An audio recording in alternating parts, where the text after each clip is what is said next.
So the sun is on the move. Now, where's it going? The sun is leaving the sign of Leo because all good things must come to an end for Leo. However, going into the sign of Virgo, which means let's make more money. And the nice thing is that over the next 30 days or so, the sun and Jupiter are going to be in the same sign. Mm-hmm. So that will give you an idea of where, if you put forth any kind of effort, you'll get a great return on that particular investment, whether it's whatever sign that it's in for you. So for Virgos, because that's the sign we're in now, it is in their first house of their physical self, their personal life, their personal experience. Every aspect of their personal life expands. If they're single, they'll attract somebody. If they're married, their marriage goes well. So it really is it's really the best year for Virgo since 2003. So they really want to capitalize on that. Yeah. For Libra, not so much. For Libra, this is the end of their solar year. It's a time of reflecting and being introspective. It's a good time to take a vacation, Andrew and Nikki, because they are just flat out of energy. They have no wherewithal. It's all they can do to get out of bed in the morning. That will pass, but this is a finishing up year for them rather than starting new stuff year, which is kind of interesting. For Scorpios, it is time for them to reach for the brass ring, and this is going to take the help of their well-placed, light-eyed female friends rather than male friends. And this is where the group is going to work to give the Scorpio what it is that the Scorpio wants. And it may take a full year to bring it to fruition, but they can plant the seeds for that now, which is very cool for them. For Sagittarians, this is in their 10th house of career and public standing, and it is just starting for them where they can actually take a giant step forward professionally. Even if one thing has to end, a new thing will take its place that actually works out really, really well for the Sagittarian as long as they continue to pay attention to detail.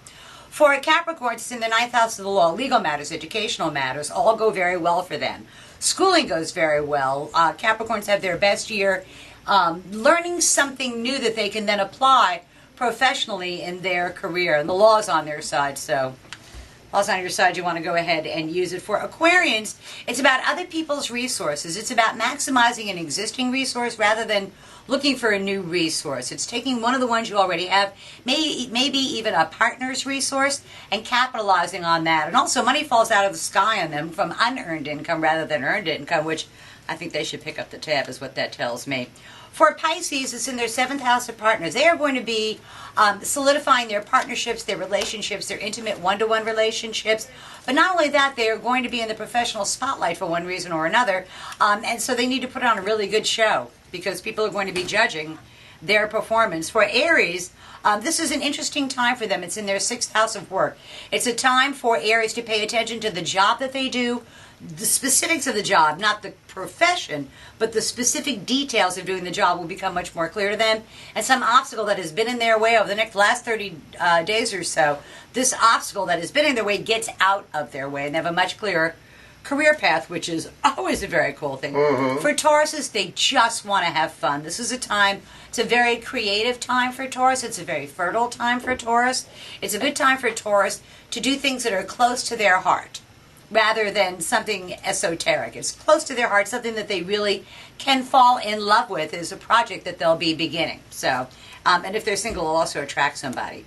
For Geminis, it's in their home and their foundations. Geminis are either moving into a new home, refurbishing their home, remodeling their home, putting down roots if they were ever going to be a part of a community, a part of a home, a part of a foundation. So it's a good time for them to buy real estate, even if they're not planning on living there right away. For Cancers, the pace of their day-to-day living is about to pick up to warp speed. They're going to be incorporating new things into their day-to-day living, but it's not going to make it harder.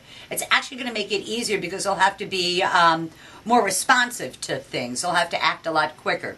And then for the last sign, for Leo, because I always save the best for last, it's about making a boatload of money. It's about making more money. And this is earned income rather than your partners don't do it. This is something that you, the Leo, can negotiate for yourself. You get a better chance.